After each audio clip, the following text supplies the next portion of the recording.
Hi everyone, my name is Natalie. Today I'm going to do my January wrap-up.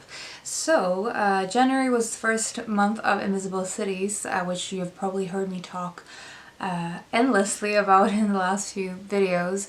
It's just been on my mind because there's been a lot of planning involved in it and getting that running. And of course a lot of excitement as well when the project finally started after we started planning, I think in October or November.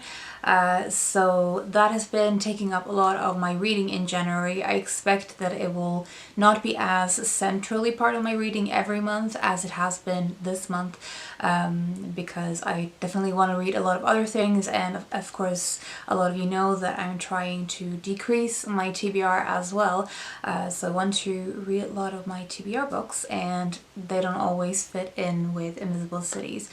But that is a long introduction to this video, so let's get started talking about the books I read in January. So I'm going to start off talking briefly about the books I read for Japan. I did an entire video talking about all of the various media that I consumed relating to Japan, and I also talked about the books that I read in that video, so I will link that below, but I will also briefly talk about them here. So first up we have the galley I read called Black Box by Shiori Ito. This was translated by Alison Markin Powell, and this is a memoir of the author's experience as a victim of rape.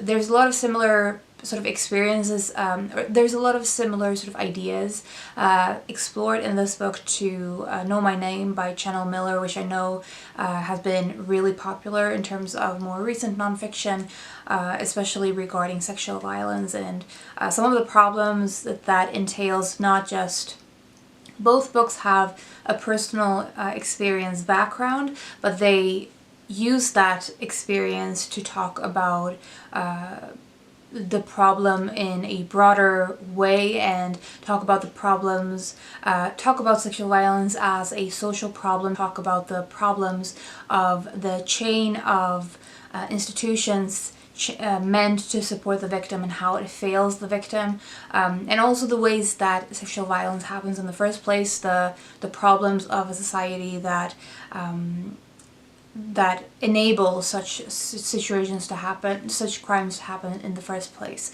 So I think there's a lot of things that I took away from this one, giving the Japanese context with sexual violence and especially the way the hierarchical society, how that sort of plays into the dynamics of power. Next, I also read Tokyo Ueno Station by Yumiri, translated by Morgan Giles. I got this out from my library because I had seen it around a lot in the last few weeks, especially in connection with January in Japan, and I know a few of the people participating in Invisible Cities also picked this up for Japan.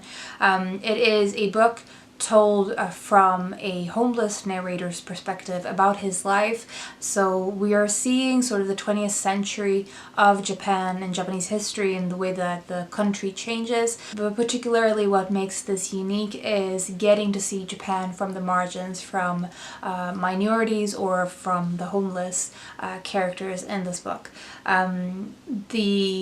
It really is a very emotional book, a very emotionally heavy book, because there's a lot of sadness and sort of repressed regrets. The way it's written is very skillfully done to convey the margin perspective. So I talk more about that particular, the way the form conveys the ideas of the book in my review. So as I said, I will link that below. Then I reread a book, and that is Kokoro by Natsume Soseki, and this is a Japanese classic published in the beginning of the 20th century. I hope that the glare of the sun isn't too distracting, but I have no idea what I'm looking like right now. But this is translated by Meredith McKinney, and it's a story about a young man who is studying at the university, and he's trying to find his way in life, and he meets this man who is older than him, and he starts looking up to him and calls him sensei. And it's a very melancholic book, especially because sensei has a lot of baggage from when he was young, and it shapes the kind of life he's leading when he meets this young narrator. And so the book is split into the relationship between Sensei and the narrator, and the second half is a letter that Sensei has written about his life. And then we have The Great Passage by Shio Miura, translated by Juliet Winters Carpenter. This is about a team of lexicographers creating a dictionary. Purpose behind the dictionary, the way that the characters believe in what the dictionary is supposed to do for people, especially being a tool for communication, is something that I particularly loved. It's beautifully translated as well. So Juliet Winters Carpenter has become one of those translators that I'm gonna be following. I'm planning to pick up anything that I see that she has translated, because I just feel very safe in her hands. Then I read a Swedish book. I'm not sure if this has been translated, but if so, I will definitely link it below. This is Den stora utställningen by Marie Hermansson, and this is set in the 20s in Gothenburg, which is where I live, and it's set during the 300-year anniversary of this town, and this year is actually the 400-year anniversary. It was a fantastic timing to pick this one up, and I really enjoyed it. Obviously it's a historical fiction novel, and it follows a cast of characters, but especially one of the things that sort of propels the book is that Einstein has just won the Nobel Prize, and he is traveling to Gothenburg to get his reward and to do a lecture in Liseberg, which is a amusement park in Gothenburg that opened in connection with this anniversary. In this book, there's a man out to get Einstein, basically, and there's a journalist and a police officer that try to investigate the man supposedly after Einstein's life and tries to keep the scientists safe. So that is the basic idea of this one, and it was a blast to read. So next up we have Squirrels At My Window, Life with a Remarkable Gang of Urban Squirrels by Grace Marmor-Spruch. So this is the only other nonfiction book I read. I only read 2 nonfiction books in January, so that is definitely something I will have in the back of my mind in February. The author has visitors of squirrel visitors to her window. Through the feeding of these squirrels, she makes a lot of observations about their nature and their behavior, and it's just a book collecting some of those observations. She's just coming from it as someone who is enthusiastic about the nature she sees in her vicinity, and there's something very comforting and calming about that, I think, this type of book. Unassuming kind of nature book. She's just enjoying and taking pleasure in seeing and being in contact with these squirrels, and I really enjoyed it. It isn't, as I said, it isn't something that I would necessarily recommend for someone to go out of their way to pick up, because it's actually, I think that this was published in the 80s. I had to track down a copy in the US. The reason I wanted to get a hold of this one is because I wanted a book on squirrels, and that is a very rare topic for some reason in nature nonfiction. It's filled with sort of individual squirrels and very colorful characters, kind of like the Crow Corvus book by Esther Wolfson.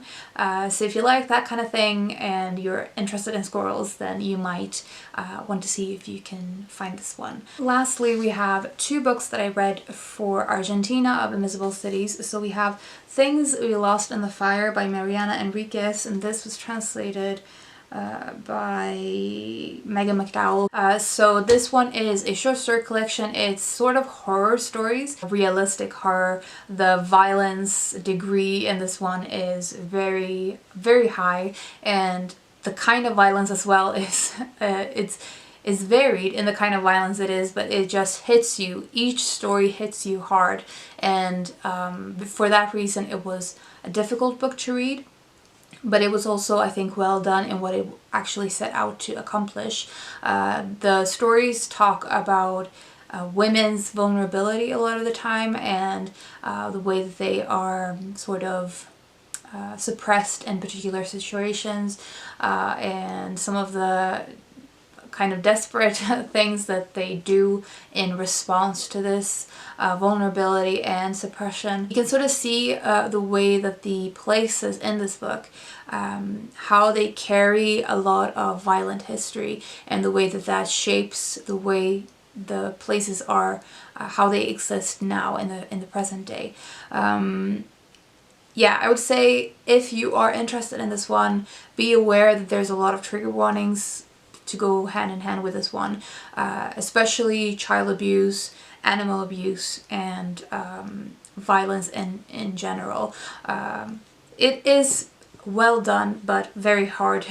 It is a gut punch after gut punch, and I had to take my time with this one, so that's all I'm gonna say about that. Lastly, we have Optic Nerve by Maria Gainza, and this was translated by Thomas Bunstead, who has now become a translator I will keep my eye out for, because this was definitely well translated as well, or that was the impression I got. So I read this as a buddy read with Jenny Johnston. I will link her channel below. This is basically it's a hybrid of nonfiction and fiction. It feels very autobiographical, but it's basically the narrator observing art, and she talks about her own life, but also about the observation she makes of particular art pieces, and she goes into some of the artists' history and their context and sort of what shaped the artists they became and the art they created. So there's art commentary in a broad sense, but also the way that art and her art observations affect her life. So that probably seems like a vague description, because this book doesn't really have a plot. It doesn't have a linear plot where it doesn't have a final point. Instead, to me, this seemed more like interconnected short stories, and what kind of collects it together and what keeps it as a cohesive whole is the way that this woman is looking at art, and the way that makes her feel and what she thinks in connection with that. And I described this to Jenny, that for me the experience of reading this one is very much like being in an art museum and walking around and observing art and seeing those little texts that go along with paintings and reading about a particular artist or painting, and just sort of moving from art to art. And if the museum is well curated, then the pieces together form a larger whole, and they sort of speak to each other, the pieces in the works. And I think that is a lot of what Maria Gainza does in Optic Nerve.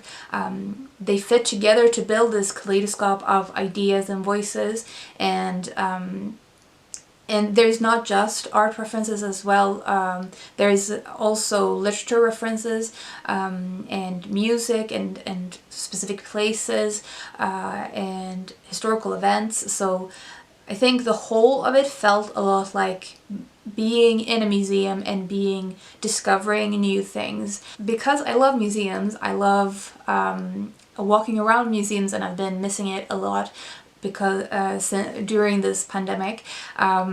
It just felt like something that I took a lot of pleasure in, and I was Googling this constantly. Researching each name and each piece that she mentions was part of the enjoyment of reading this one. I was reading it slowly and enjoying going through to all of these tangents. It seemed to me like I didn't just enjoy the book, but I enjoyed Maria Gainza's point of view.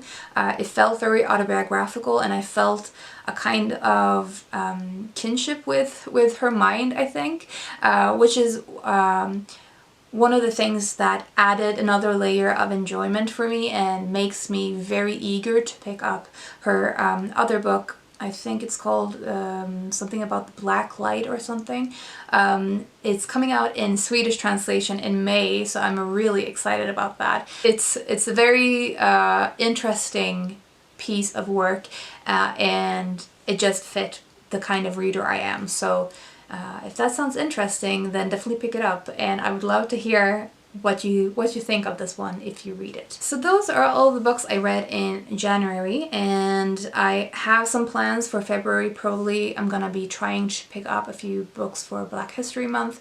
I have a few on reservation on through my library. So that was all I wanted to say. If you have read any of these books, I would love to hear your thoughts, or if you read something really good in January. I'm always interested in that. I hope you're doing well and you're taking care of yourselves, and I will talk to you soon.